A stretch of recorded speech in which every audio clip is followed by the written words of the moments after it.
जाने मौत के बाद क्या होता है आत्मा के साथ, जानकर कांप उठेंगे आप।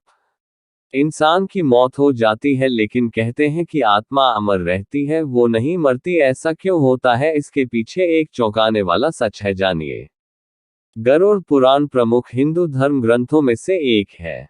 किसी की मृत्यु के बाद घर परिवार के लोग ब्राह्मण द्वारा ये ग्रंथ सुनते हैं। इस पुराण में भगवान विष्णु ने अपने वाहन गरुड़ को मृत्यु से संबंधित अनेक गुप्त बातें बताई हैं। मृत्यु के बाद जीवात्मा यमलोक तक किस प्रकार जाती है, इसका विस्तृत वर्णन गरुड़ पुराण में बताया गया है।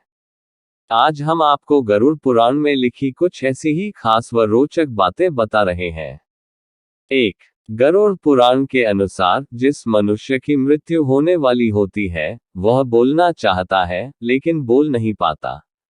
अंत समय में उसकी सभी इंद्रियां बोलने, सुनने आदि की शक्ति नष्ट हो जाती है और वह जड़ अवस्था में हो जाता है, यानी हिल-डुल भी नहीं पाता। इसके बाद उसके मुंह से झाग निकलने लगता है और लार टपकने लगती है।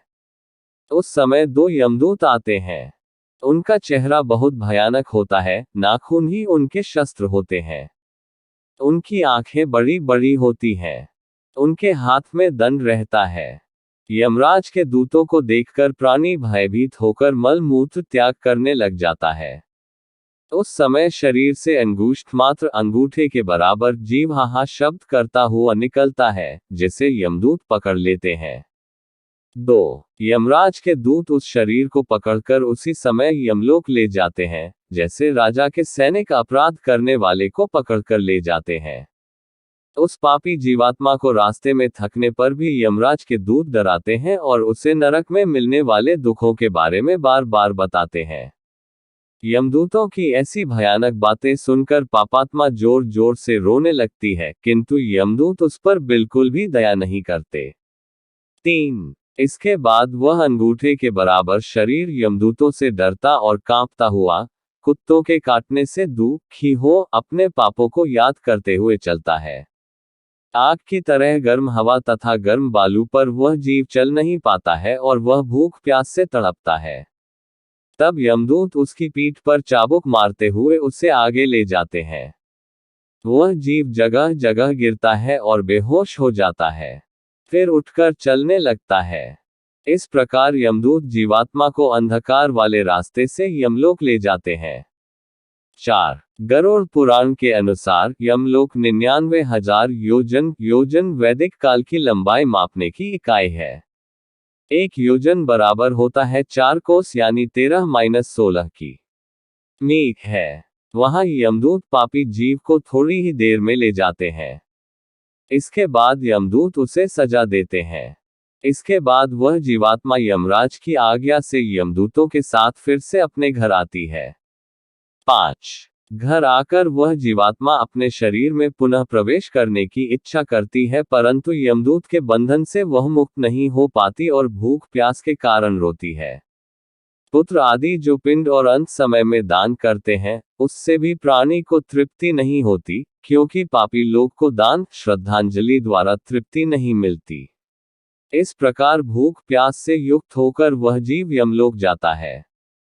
6. इसके बाद पापात्मा के पुत्र आदि परिजन यदि पिंडदान नहीं देते हैं, तो वह प्रेत रूप हो जाती है और लंबे समय तक सुनसान जंगल में रहती है। गरुड़ पुराण के अनुसार मनुष्य की मृत्यु के बाद 10 दिन तक पिंडदान अवश्य करना चाहिए। उस पिंडदान के प्रतिदिन 4 भाग हो जाते हैं। उसमें 2 भाग तो पंचमहाभूत देह को पुष्टि देने वाले होते हैं, तीसरा भाग यमदूत का होता है तथा चौथा भाग प्रेत आत्मा खाता है। 9वें दिन पिंडदान करने से प्रेत आत्मा का शरीर बनता है। 10वें दिन पिंडदान देने से उस शरीर को चलने की शक्ति प्राप्त होती है। 7. शव को जलाने के बाद पिंड से अंगूठे के बराबर का शरीर उत्पन्न होता है। वही यमलोक के मार्ग में शुभ अशुभ फल को भोगता है।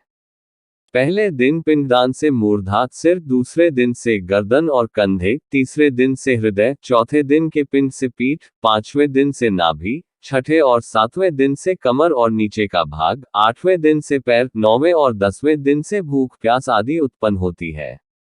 ऐसे पिंड शरीर को धारण कर भूख प्यास से व्याकुल प्रेत 11वें और 12वें दिन का भोजन करता है। 8 यमदूतों द्वारा 13वें दिन प्रेत आत्मा को बंदर की तरह पकड़ लिया जाता है। इसके बाद वह प्रेत भूख प्यास से तड़पता हुआ यमलोक अकेला ही जाता है। यमलोक तक पहुंचने का रास्ता वैतरणी नदी को छोड़कर 86,000 योजन है। 47 दिन लगातार चलकर आत्मा यमलोक पहुंचती है। इस प्रकार मार्ग में 16 पुरियों को पार कर पापी जीव यमराज के घर जाता है। 9 इन 16 पुरियों के नाम इस प्रकार हैं: सौम्य, सौरपुर, नगेंद्र भवन, गंधर्व, शैलागम, क्रौंच, क्रूरपुर, विचित्र भवन, बहवापाद, दू, खद, नानाक्रंदपुर, सुतप्त भवन, रौद्र, प्योवर्षण, शीतध्य, बहुभीति। इन 16 पुरियों को पार करने के बाद आगे यमराजपुरी आती है। पापी प्राणी यम पाश में बंधे हुए मार्ग में हाहाकार करते हुए अपने घर को छोड़कर यमराजपुरी जाते हैं।